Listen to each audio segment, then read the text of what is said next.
right, everybody. So over the last 24 hours, the President of the United States received a so-called peace plan from Iran. And folks, when you actually look at it, this does not look like a peace plan. Iran is not offering to make any concessions. They're not planning to give up anything. This looks like Iran is trying to buy time, move the goalpost, get the pressure taken off before they give up. And I think in another way, it gives the news media a little bit of an opportunity to make presentations to the American people on various talking head shows. Seem to fit what we were watching. Here's a leader who's mocking the gods of his ancestors, mocking the God of gods, and exalting himself above them. Could this be the Antichrist? That Iran is the real victim here. Trump is bad. Police are bad. It's that whole mentality of whatever they accuse you of, they're actually doing.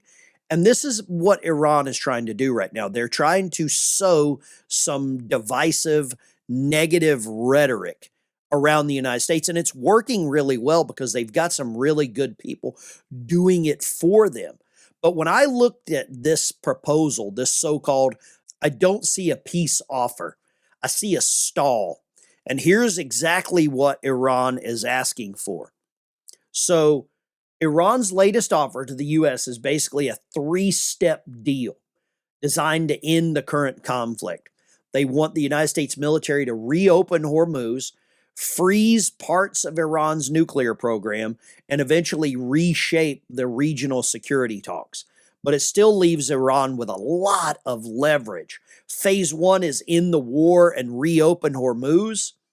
Iran wants the current ceasefire turned into a full end to the war within 30 days, including across the region and up to and including Lebanon, Iran, the U.S., Israel, all of their proxies would have to commit to not attack each other.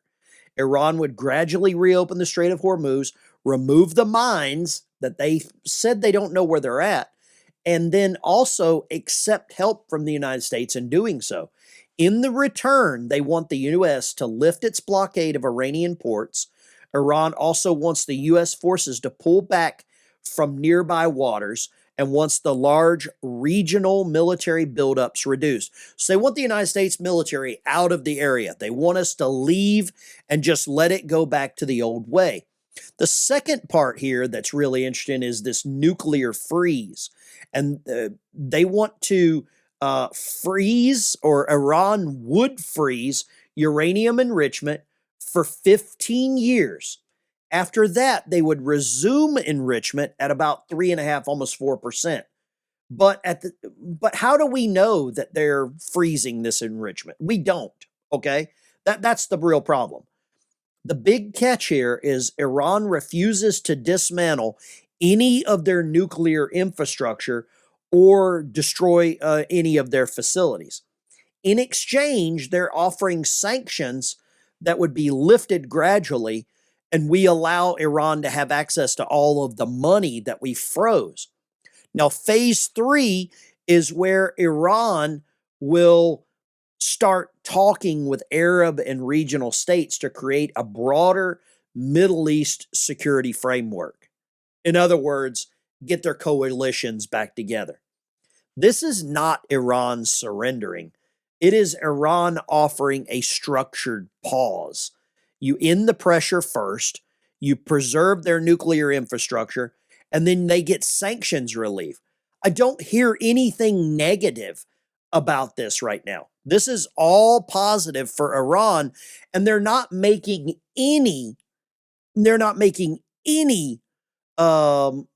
deals here for anyone but themselves. Here's a response from the President of the United States this morning talking about the proposal. He says, "I'll be reviewing the plan that Iran has just sent to us. Can't imagine that it would be acceptable in that they have not yet paid a big enough price for what they have done to humanity and the world over the last 47 years. So the president is wanting some almost reparations for the damage that Iran has done to the American people. You've got the USS Cole, you got Khobar Towers, you've got all this other funding of military operations and terrorist organizations funded by Iran. The president wants some reparations here. He doesn't mention October 7th with Israel, but we all know that that's how we got here. I mean, that is part of the reason we're where we're at. And, even Al Jazeera is saying they're coming up with the rhetoric that the news media here in the United States is also doing.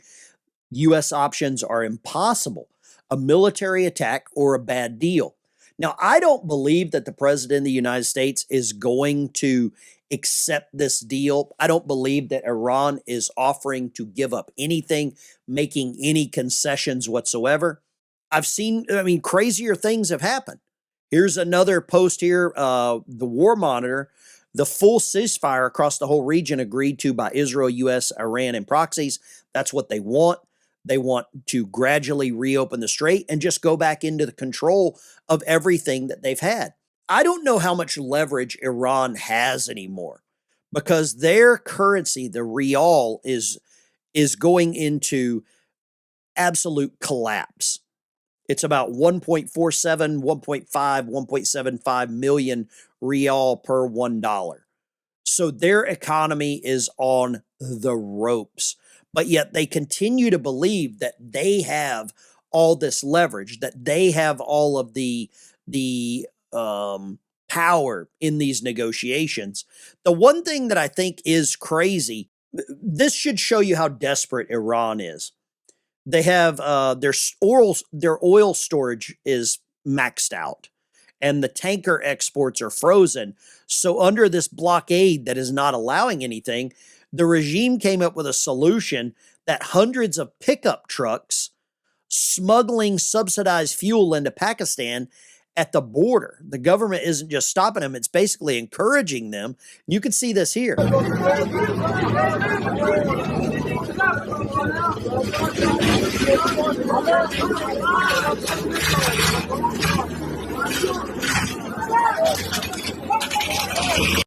Now, if this is true, if this is how desperate they are to get the oil out of that region, it should show you the blockade is working. And that's what they're down to right now. They're down to little blue trucks driving into a neighboring country. The one thing that I brought up earlier in the video that I really want to highlight and touch on is how much anti-American rhetoric is coming out and how much or who is actually spreading this. And it's the people on the left, which is strange because you would think that they would want all of these rights that we hold here in America for the people of Iran, the password and women's rights. But it doesn't seem like they want that. But here's one of the ironies. After this attack, and we were negotiating with the Iranians at the time of the attack, and I think they feel that their only defense might be a nuclear weapon. So we've, ironically, I think, given them more reasons to push for a nuclear weapon. So it almost sounded like that this senator wanted Iran to have a nuclear weapon, wants them to have that capability, wants them to have more leverage. That's something that I find really strange considering how much damage that the Iranian regime has done without nuclear capabilities or with at least reduced, because we don't know that. This is more proof, basically, that the president has a real tough decision to make. Do you continue down this impossible war, or at least that's what people are calling it, 64 days in, they were calling this, the most disastrous war in the Middle East since George Bush, or do you just make a bad deal? I don't believe that the president is going to accept a bad deal. I don't believe he's going to allow that to happen. Iran is out of chips. They have nothing left to negotiate with. But the news media, I think that is Iran's real leverage. He's skeptical Iran has met his demands. The president saying on Truth Social, "I will soon be reviewing the plan that Iran has just sent to us, but can't imagine that it would be acceptable in that they have not yet paid a big enough price for what they have done to humanity and the world over the last 47 years. Axios reports per sources the plan set a 1-month deadline for negotiations on a deal to reopen the Strait of Hormuz, end the U.S. naval blockade, and permanently end the war in Iran and in Lebanon. Do any of you really believe that the president is going to operate under a deadline from Iran? I just don't see that happening. With the amount of leverage that we have, I don't believe that we're going to be intimidated. We're going to be pushed around. We're not going to get a bad deal here or a raw deal here. And I think Iran is either just completely crazy, they've got some bad negotiators, or they're just taking really bad advice, maybe from China, maybe from Pakistan. I don't know where they're getting their advice, but at some point they should realize that they're not the ones that are in control. The president has made that abundantly clear. It looks like there's more buildup happening right now in the area. And Operation Epic Fury may be officially done on paper, but I think more action in the skies is really going to happen. That's all I got for you today. I'll see you in the next one.